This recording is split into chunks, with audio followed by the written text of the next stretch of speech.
오늘도 주님의 말씀 안에서 하나님의 뜻을 찾고 구하시는 우리 모두에게 하나님께서 부으시는 놀라운 은혜가 풍성하기를 간절히 소망합니다.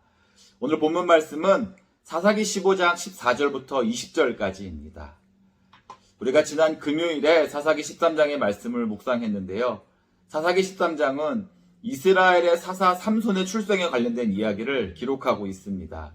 그리고 삼손이 태어난 것으로 사사기 13장이 끝을 맺게 되죠. 그가 자라나면서 하나님께서는 삼손에게 복을 주셨고 그가 마히네단이라는 곳에 있을 때에 여호와의 영이 그를 움직이기 시작했다라고 사사기 13장 24절과 25절에는 기록하고 있습니다. 그렇게 하나님의 복을 받고 하나님의 영에 감동된 삶을 살았던 삼손이 어느 날 블레셋 여인을 보고 반해버리는 일이 일어났습니다. 그리고 그 여인을 아내로 맞아들이기를 원했죠. 하지만 그렇게 하는 것이 하나님이 금하신 것임을 알았던 그의 부모는 삼손이 원하는 바를 허락할 수가 없었습니다. 그럼에도 불구하고 이미 이 여인에게 빠져버린 삼손은 고집을 부렸고 부모도 자식의 뜻을 꺾을 수가 없어서 그 여인과 결혼을 하러 길을 떠나게 됩니다. 이때 삼손에게 덤벼드는 사자를 맨손으로 죽이게 되는데 얼마 있다가 이 사자의 시체에 야생벌이 꿀을 치게 되었죠. 이걸 가지고 잔치에서 신부 측 들러리들에게 먹는 자에게서는 먹는 것이 나오고 강한 자에게서 단 것이 나왔는데 이것이 무엇인지 맞춰보라는 수수께끼를 내게 됩니다. 3일이 지나도록 못 맞추게 되니까 들러리들이 신부를 협박해서 문제를 맞히게 되었죠. 하지만 삼손이 자신의 아내가 협박을 받은 사실을 나중에 알게 되었고 너무나 화가 난 나머지 잔치에 참여한 들러리들을 찾아가서 30명을 죽이게 되었습니다. 그리고는 자신의 아버지 집으로 가서 얼마간 머물게 됩니다. 그런데 이때 삼손의 아내가 삼손의 결혼식 들러리 중 하나였던 삼손의 가장 친한 친구의 아내로 주어지게 되는 일이 벌어집니다. 그러니 얼마나 더 화가 났겠습니까? 그래서 여우 300마리를 잡아가지고는 당시가 추수기였는데 여우의 꼬리에 불을 붙여서 블레셋 사람들의 밭에 풀어버린 겁니다. 여러분 어떻게 됐을까요? 추수를 앞둔 밭과 곡식들과 포도원과 감람나무들이 홀라당 다 타버린 겁니다. 이에 화가 난 블레셋 사람들이 어떻게 된 일인지 경위를 듣고서는 삼손의 장인과 아내를 불살라 죽이는 일이 일어났습니다. 삼손이 자신의 장인과 아내가 죽임을 당한 것을 알고는 이제 원수를 갚고자 블레셋 사람들을 죽이게 되었죠.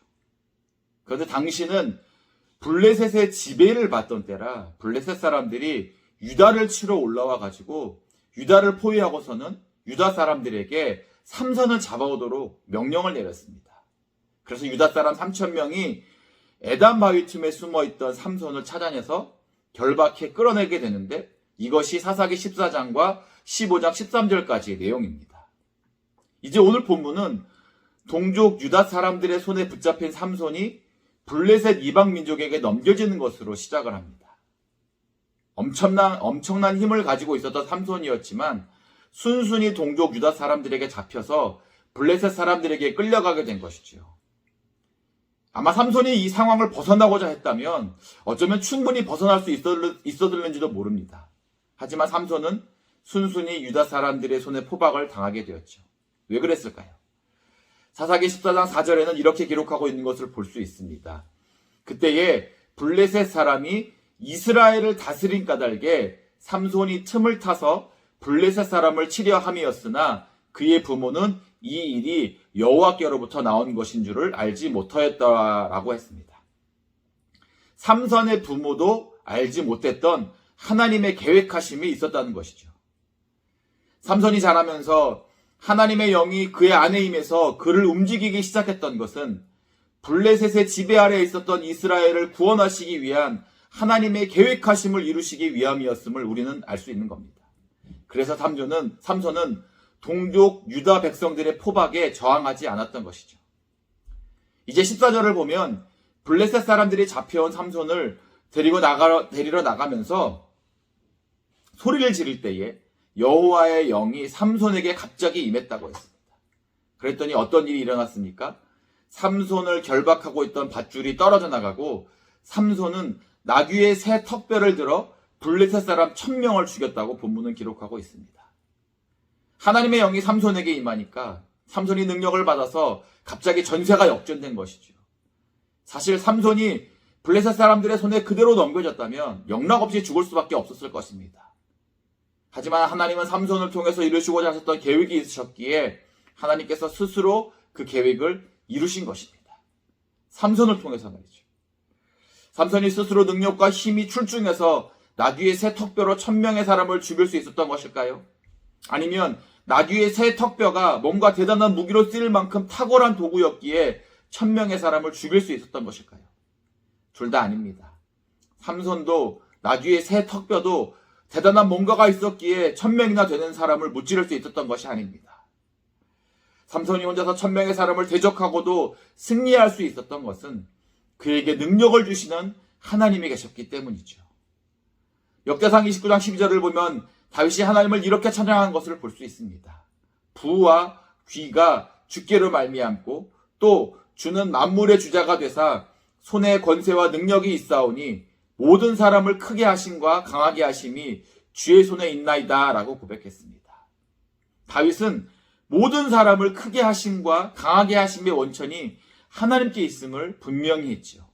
그렇기에 우리는 어려운 일을 만날 때나 우리가 마주하게 되는 삶의 고난 속에서 능히 견디고 이기게 하시는 능력이 하나님께로부터 말미암음을 기억하고 하나님을 의지하는 삶을 살아가야 합니다. 하나님을 의지한다는 것의 출발은 바로 우리의 인생의 주관자가 하나님이 되심을 인정하는 것에서 시작합니다. 내 뜻과 내 계획 속에서 우리의 인생이 이루어져 가는 것이 아니라 하나님의 뜻과 하나님의 계획 안에서 우리가 살아가는 존재라는 것입니다. 삼손이 바로 이때 제대로 된 무기도 아니고 나귀의 새 턱뼈로 1000명을 물리칠 수 있었던 것은 그것이 하나님의 뜻과 계획 안에 있었기 때문이었습니다. 그렇기에 하나님은 하나님의 뜻을 이루시기 위한 놀라운 능력을 삼손에게 주셨던 것이죠. 그러므로 우리는 하나님 앞에서 우리의 뜻, 우리의 계획을 앞세워서는 안 됩니다. 오히려 우리들은 겸손히 우리들을 향한 하나님의 뜻과 계획을 물으며 나아가는 삶을 살아야 합니다. 그래야 우리들도 인생에서 마주하게 되는 시련과 고난 속에서 승리하게 하시는 하나님의 은혜와 능력을 경험하게 될 수 있습니다.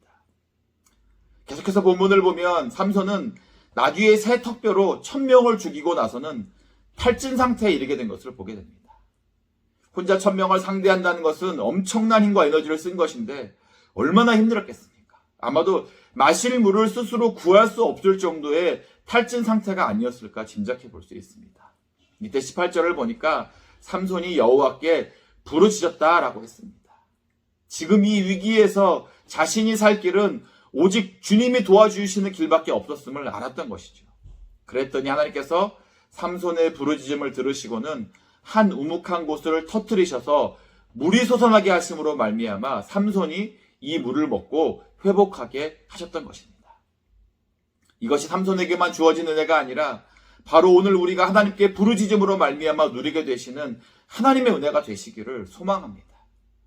하나님을 찾지도 구하지도 않는 백성들에게는 아무것도 이루어질 수 없습니다. 성경의 원리는요 너무나 명확하고 분명합니다. 예레미야 33장 2절 3절 말씀은 이렇게 말씀하지요. 일을 행하시는 여호와 그것을 만들며 성취하시는 여호와 그의 이름을 여호와라 하는 이가 이와 같이 이르시도다. 너는 내게 부르짖으라. 내가 내게 응답하겠고 내가 알지 못하는 크고 비밀한 일을 내게 보이리라 라고 하셨습니다. 삶의 문제와 어려움들이 있으십니까? 하나님께 부르짖으십시오.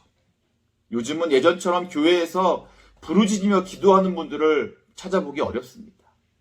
그만큼 삶의 고난과 어려움이 우리의 인생에 예전만큼 없기 때문일까요? 아니면 우리가 간절함으로 하나님을 찾지 않기 때문일까요? 성경에 나오는 많은 믿음의 선조들은 하나님께 부르짖음으로 응답을 받았고 하나님의 도우심을 경험했습니다. 우리의 문제에 답을 주시고 어려움을 이기게 하시는 능력을 주시는 분이 오직 하나님 한 분밖에 없음을 알았기 때문이죠.